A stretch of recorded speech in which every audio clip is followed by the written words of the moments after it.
ঈদ মোবারক সবাইকে। Saint Vincent থেকে জানাচ্ছি ঈদের অনেক অনেক অনেক শুভেচ্ছা। কোনো ইকুয়েশনের দিকে আর তাকাতে হবে না। বাংলাদেশ নেপালকে হারিয়েছে। নেপালকে হারিয়ে 6 পয়েন্ট নিয়ে বাংলাদেশ চলে গেছে সুপার 8-এ। যখন নেপালের বিপক্ষে বাংলাদেশের খেলাটা শুরু হলো, যখন বাংলাদেশ আগে ব্যাট করতে নামলো, যখন 30 রানে বাংলাদেশের 4 উইকেট পড়ে গেল, তখন ঘুরে ফিরে বারবার 2003 বিশ্বকাপের কথা মনে পড়ছিল। কোরবানি ঈদের আগের রাতে কানাডার বিপক্ষে হেরে গিয়েছিল বাংলাদেশ দল, এবং 2003 বিশ্বকাপ বাংলাদেশের ইতিহাসেরই সবচেয়ে বাজে বিশ্বকাপ। সেরকমটা আবার হবে কিনা, আবার নেপাল আচমকা বাংলাদেশকে হারিয়ে দেবে কিনা, সেরকম একটা সংশয় মনের ভিতরে জেগেছিল।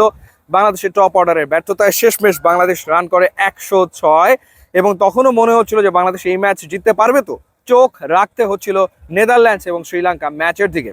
শ্রীলঙ্কা যখন 200 পার করে ফেললো, তখন মনে হলো যে না, ঠিক আছে, বাংলাদেশ হেরে গেলেও অসুবিধা হবে না, বাংলাদেশ সুপার 8-এ খেলবে। তবে বাংলাদেশের বোলাররা তারা তাদের কাজটা এত দারুণভাবে করেছে, স্পেশালি শুরুতে তানজিম সাকিব এবং শেষে মুস্তাফিজুর রহমান, যে বাংলাদেশ 106 রান করার পরেও ম্যাচ জিতে গেছে 21 রানের ব্যবধানে। এবং এই নেপাল কিন্তু একদিন আগে সাউথ আফ্রিকাকে কাঁপিয়ে দিয়েছিল। সাউথ আফ্রিকা কোনো মতে পার পেয়েছে, কোনো মতে তারা ম্যাচ জিতেছে, 1 উইকেটে তারা ম্যাচ জিতেছে। তো সেই নেপালের এগেনস্টে বাংলাদেশ 106 রান যে ডিফেন্ড করতে পেরেছে, সেটা ডেফিনেটলি বোলারদের কৃতিত্ব। এবং এবারের টি-20 ওয়ার্ল্ড কাপে বাংলাদেশ যে আসলে সুপার 8-এ খেলছে, সেটা মূলত বোলারদের কারণেই। কোনোদিন রিশাদ ভালো বল করছেন, কোনোদিন তানজিম সাকিব ভালো বল করছেন, কোনোদিন মুস্তাফিজ ভালো বল করছেন।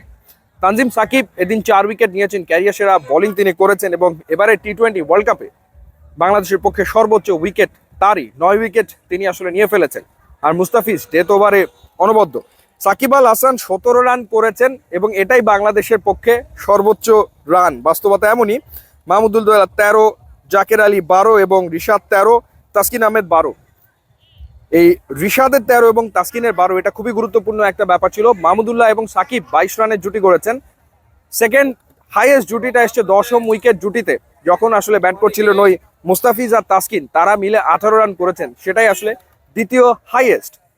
আর একটা ইন্টারেস্টিং ব্যাপার হচ্ছে, এই উইকেটে স্পিনাররা ভালো করবে সেটা অনুমান করাই যাচ্ছিল, কিন্তু বাংলাদেশ পাওয়ার প্লেতে কিংবা প্রথম 7 ওভারে স্পিনার ব্যবহার করে, ফাস্ট বোলারদের ব্যবহার করে গেছে, এবং ফাস্ট বোলাররা তাদের কাজটা আসলে করে গেছে। যাই হোক, সো বাংলাদেশ সুপার 8-এ 2003-এর পুনরাবৃত্তি হয়নি। অনেক অনেক অভিনন্দন টাইগারদের। এবার আপনাদের জানিয়ে রাখি যে কঠিন আবহাওয়া এবং তীব্র গরমে আপনি যদি আপনার বাড়িকে সুরক্ষা দিতে চান, তাহলে এক্ষুনি নিয়ে আসুন Nippon paint, trusted Japanese brand. YouTube, Instagram link দেওয়া আছে, যোগ দিলে খুবই খুশি হবো। And thanks for watching.